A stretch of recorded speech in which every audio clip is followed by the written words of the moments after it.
Bismillahirrahmanirrahim. In the next type of coding scheme is linear block codes. These are very interesting codes.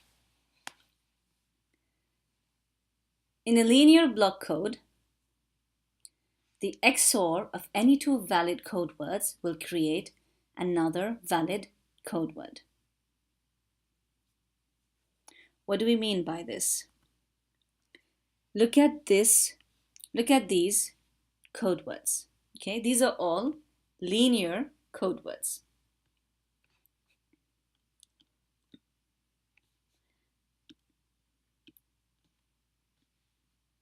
And how can we say that?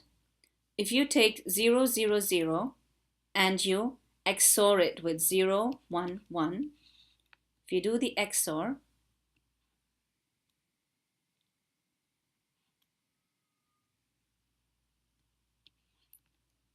you're going to get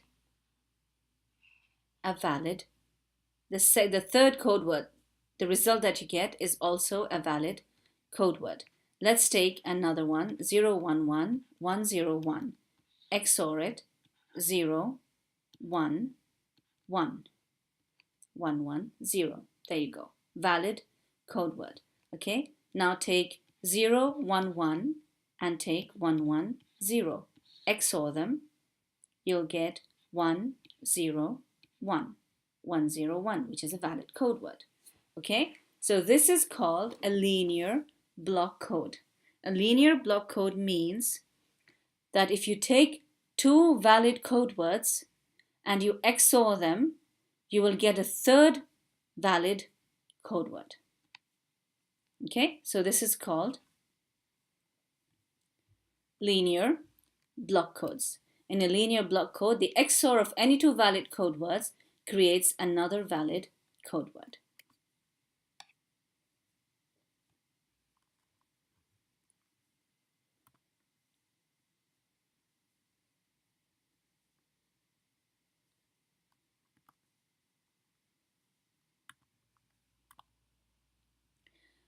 Now we have already looked at this in our earlier explanation, simple parity check code.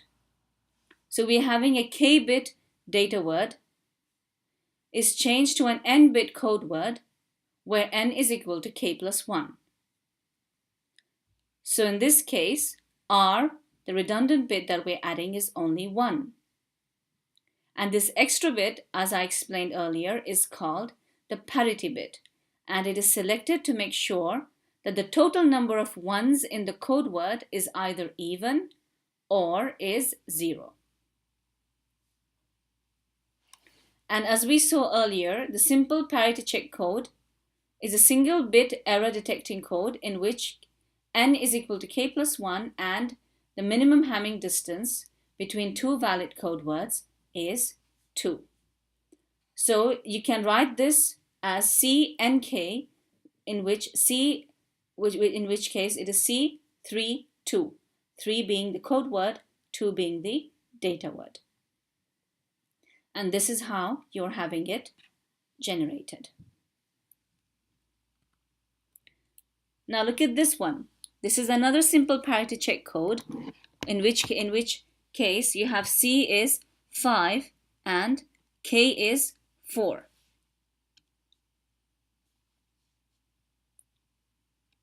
Let's see if these are linear codes.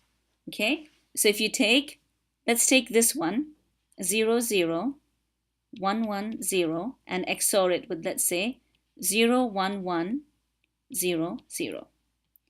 If we are to XOR it, 0, 1, 0, 1, 0. So 0, 1, 0, 1, 0. Is there one that's looked like that? 0, 1, 0, 1, 0. There you go. You have one here. Let's take another one. 1, 0, 0, 1, 0. And XOR it with 1, 1, 1, 0, 1. 0, 1, 1, 1, 0, 1, 1, 0, 1, 1, and 0. So 0 and 4 ones. Do we have a 0 and 4 ones? Yes, we do. Over there.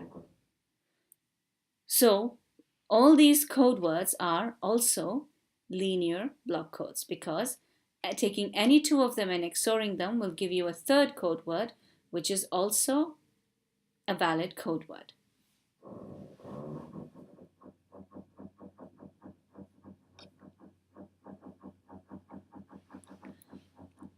Now we are looking at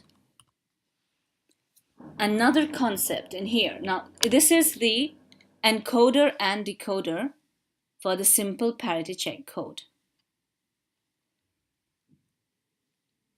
So you're having the data word 1001. This data word is sent down as the code word and it is also inserted into the generator. Now the generator will look at the data word and generate the parity bit, either a 0 or a 1. And this parity bit is added to your code word. And then this whole thing is sent to the other side. On the other side, the whole thing is once again checked. Okay, so you take the first 4 bits in the code word and you put them through the checker. And you check. Sorry, you take all of them. Okay, you take all the bits and you put them through the checker and you check for the number of ones, whether they are odd or even. If they are even, then the syndrome is valid. If they're odd, then it won't be valid. If it is valid, it will be accepted. If it is not valid, it will be thrown away. Let's see how this works. It says in here, assume the sender sends the data word 1011.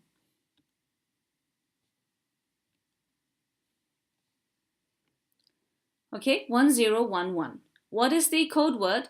We have odd number of ones, isn't it? So our code word will be 10111. Right? There you go. 10111 is our code word. Now, no error occurs. The received code word is the same as the sent one. In this case, the syndrome is 0 because there's no error. In the second case, there is 1 error. So now the number of ones has changed to odd number. The syndrome will now become 1. Okay? In the first case, you created the data word. You took out the R bit and you created the data word. But in the second case, because now the syndrome is 1, it is discarded. There will be no data word created. In the third case, you have 1 single bit error, which is now changing R0. Okay, mind you, this is a clever case. In this case, the code with the data word has not changed. It's the redundant bit that has changed. But it still does not matter. Okay? The change, even if the change is in the redundant bit, it is still an error. And even though the data word here has not changed, because the total number of ones in this case is odd, the syndrome will be 1 and no data word will be created. Okay? This is what we mean by it. Then we have an error changes R0 and a second error changes A3. So now we are having 2 errors that have changed 2 bits. The syndrome in this case is, because it's an even number of ones, the syndrome is 0 and it is accepted as wrongly as a valid code word, or even though it is invalid. Now we have 3 bits that are changed. 01011. The syndrome in this case, because it's an odd number of ones, the syndrome is 1 and the data word is not created. So in this case, we can say that a simple parity check can detect either a single error or an odd number of errors and not an even number of errors.